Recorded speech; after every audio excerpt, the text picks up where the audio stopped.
আমরা সকলে আল্লাহর দরবারে শুকর আদায় করছি আলহামদুলিল্লাহ।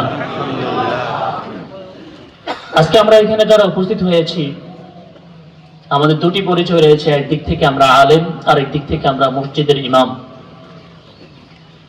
নবী করিম সাল্লাল্লাহু আলাইহি ওয়াসাল্লাম ইরশাদ করেছেন, সুনানে তিরমিজি আবু দাউদের মধ্যে এসেছে, আল উলামা ওয়ারাসাতুল আম্বিয়া, আলেমগণ হচ্ছেন নবীদের ওয়ারিস। وإن الأنبياء لم يورثوا دينارا ولا درهما ولكن ورثوا العلم। নবীগণ কোন দিনার দিরহাম টাকা পয়সা রেখে যাননি, ওয়ালাকিন ওয়াররাসুল ইলম, তারা রেখে গিয়েছেন ইলম, জ্ঞান। ফামান আখাযাহু আখাযা বিহাযিন ওয়াফির, যারা ইলমের উত্তরাধিকারী হবে তারা সবচেয়ে বড় কল্যাণ গ্রহণ করেছে। ওয়া ইন্নাল আলিমা লা ইস্তাগফিরু লাহু মান ফিস সামাওয়াতি ওয়া মান ফিল আরদ হাত্তা আল হিতানু ফি জাওফিল মা। একজন আলেম, তার জন্য আসমান এবং জমিনের মধ্যে অবস্থানকারী সকল কিছু তার জন্য আল্লাহর কাছে ক্ষমা প্রার্থনা করে। হাত্তাল হিতানু ফি জাওফিল মা, দরিয়ার সাগরের যে মাছ রয়েছে তাও তাদের জন্য ক্ষমা প্রার্থনা করে আল্লাহ তাআলার দরবারে, তাদের কোনো ভুল হয়ে গেলে। ওয়া ফাদলুল আলিমি আলাল আবিদ কাফাদলিল কমর লাইলাতাল বদর আলা সাইরিল কাওয়াকিব। নবী করিম সাল্লাল্লাহু আলাইহি ওয়াসাল্লাম আরো বলেছেন, আর একজন আলেমের মর্যাদা হচ্ছে তেমন পূর্ণিমার রাতে অসংখ্য তারকারাজির মধ্যে পূর্ণিমার রাতের চাঁদটি যেমন সাধারণ মানুষের তুলনায় একজন আলেমের মর্যাদা আল্লাহর কাছে তেমন। আজকে এখানে যারা উপস্থিত রয়েছে তাদের আরেকটি পরিচয়, আলেম হওয়ার পাশাপাশি তারা আইম্মায়ে কেরাম, মসজিদের ইমাম।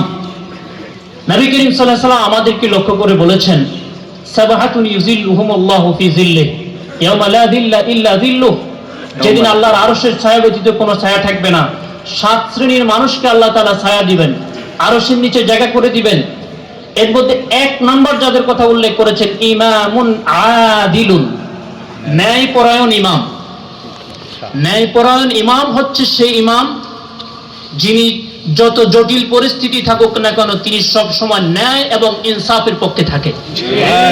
যে ইমাম ন্যায় এবং ইনসাফের পক্ষে থাকবে, যে 7 শ্রেণীর মানুষকে আল্লাহ তাআলা আরশের নিচে জায়গা করে দিবেন, তার 1 নাম্বার ওই ইমাম যিনি সকল পরিস্থিতিতে ন্যায় এবং ইনসাফের পথে যিনি অটল থাকবে। দ্বিতীয়ত, নবী করিম সাল্লাল্লাহু আলাইহি ওয়াসাল্লাম সুনানে আবু দাউদে ইমামদের আরেকটি বিশেষ পরিচয় দিয়েছেন, আল ইমামু দামিনুন ওয়াল মুআজ্জিনু মু'তামিন আল্লাহুম্মা গফির।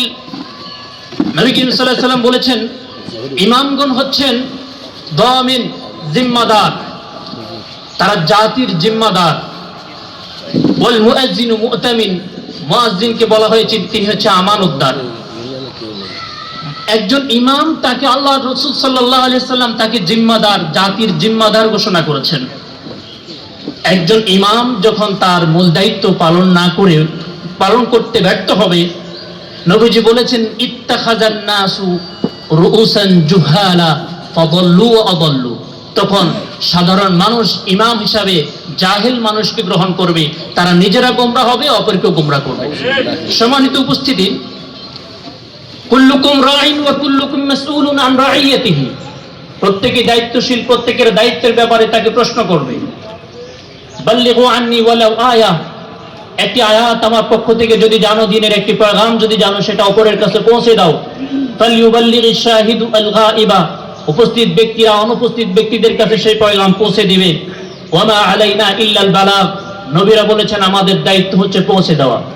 আমি এতগুলো শিরোনাম এতক্ষণ পর্যন্ত যে কথাগুলো বলেছি, কথার সারমর্ম হচ্ছে আমাদের উপরে এই দেশকে সঠিক পথে পরিচালনার জন্য একটি সুযোগ এসেছে, এবং আমানতদারিতা কতটুকু আমরা পালন করতে পারবো তার একটি মুখ্য মুহূর্ত আল্লাহ তাআলার পক্ষ থেকে স্বাধীনতার পরে সবচেয়ে উত্তম সুযোগ আল্লাহ তাআলা আমাদেরকে করে দিয়েছেন। এই সুযোগটিকে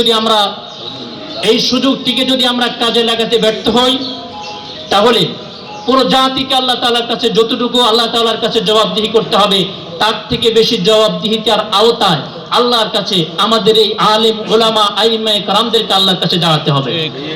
হাজিরিন,